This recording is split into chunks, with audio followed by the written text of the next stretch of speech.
Terima kasih untuk kesempatan yang diberikan. Kami dari kelompok 11 akan mempresentasikan hasil kerja kami tentang PPN dan PPNBM. Saya akan memulai materi pertama tentang PPN. PPN atau pajak pertambahan nilai merupakan pajak yang dikenakan terhadap pertambahan nilai yang muncul karena pemakaian faktor-faktor produksi oleh pengusaha kena pajak atau PKP yang menyiapkan, menghasilkan, dan memperdagangkan barang kena pajak atau BKP dan jasa kena pajak atau JKP. Berikut ini adalah 7 karakteristik PPN yang perlu kita ketahui. Yang pertama merupakan pajak tidak langsung.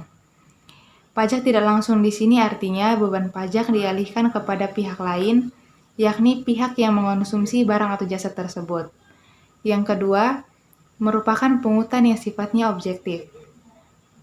Kondisi seseorang sebagai subjek pajak terlepas dari gendernya, status sosial ataupun daya beli, semuanya dikenakan tarif PPN yang sama. Yang ketiga, multi-stage tax. Artinya, PPN dikenakan pada seluruh rantai produksi dan distribusi. Setiap barang yang menjadi objek PPN mulai dari pabrik ke pedagang besar hingga ke pengecer atau retail, semuanya dikenakan PPN. Yang keempat, dihitung dengan metode indirect subtraction, yaitu pajak yang dipungut oleh PKP penjual tidak langsung disetorkan kepada kas negara. Yang kelima, merupakan pajak atas konsumsi umum dalam negeri. PPN hanya dikenakan pada konsumsi BKP dan atau JKP yang dilakukan di dalam negeri. Yang keenam, bersifat netral.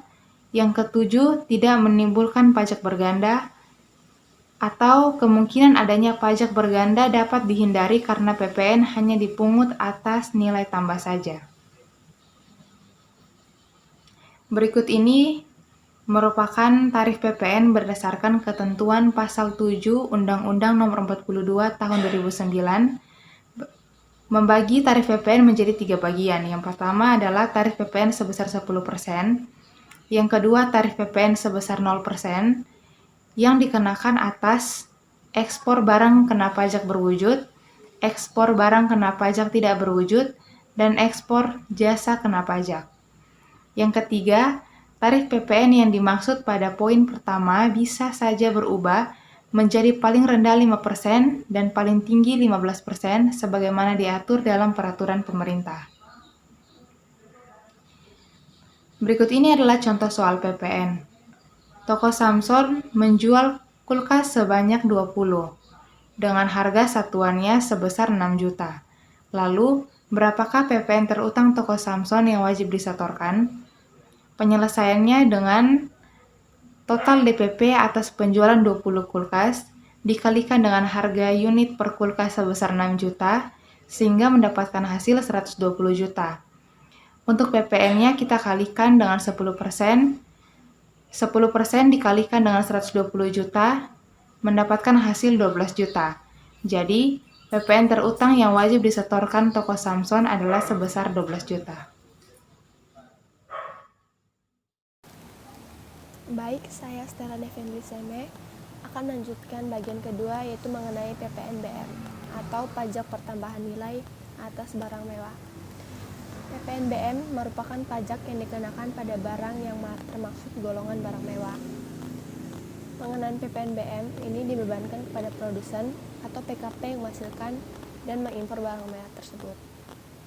Berikutnya, menurut undang-undang yang termasuk dalam barang mewah dan wajib pajak PPNBM adalah barang yang tergolong dalam kategori sebagai berikut. Yang pertama, barang tersebut tidak termasuk dalam bahan kebutuhan pokok. Yang kedua, barang tersebut hanya dikonsumsi oleh golongan masyarakat tertentu. Yang ketiga, barang tersebut dikonsumsi untuk menunjukkan status kekayaan semata. Dan yang keempat, barang tersebut dikonsumsi oleh masyarakat dengan pendapatan yang tinggi. Jadi, jika Anda merasa membeli barang sesuai dengan kategori yang di atas, maka Anda wajib membayar PPNBM. Berikutnya, PPNBM diklasifikasikan ke dalam kategori berikut. Yang pertama, tarif sebesar 10% untuk kendaraan bermotor tertentu, alat rumah tangga, hunian mewah, alat pendingin, televisi, dan minuman non-alkohol. Yang berikutnya tarif sebesar 20% untuk kendaraan bermotor dengan kategori tertentu juga, peralatan olahraga impor, berbagai jenis perbanadi, alat fotografi, dan barang sanitari.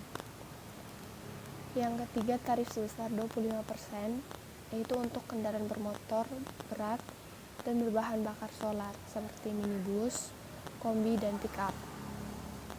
Yang keempat, tarif 35% untuk minuman bebas alkohol, batu kristal, dan barang berbahan kulit impor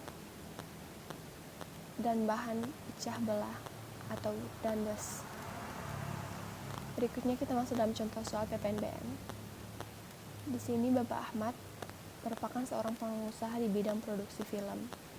Pada suatu saat beliau membeli sebuah mobil sport mewah dengan harga 900 juta ribu rupiah. Berdasarkan DPP, mobil tersebut terkena tarif PPNBM sebersih 40%.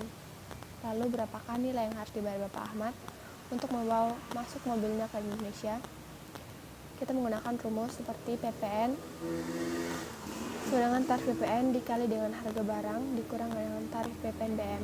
Jadi 10% yang merupakan tarif PPN dikali dengan 900 juta yang merupakan harga barang, kemudian dikurang 900 juta lagi dan dikali 40% merupakan tarif PPNBM.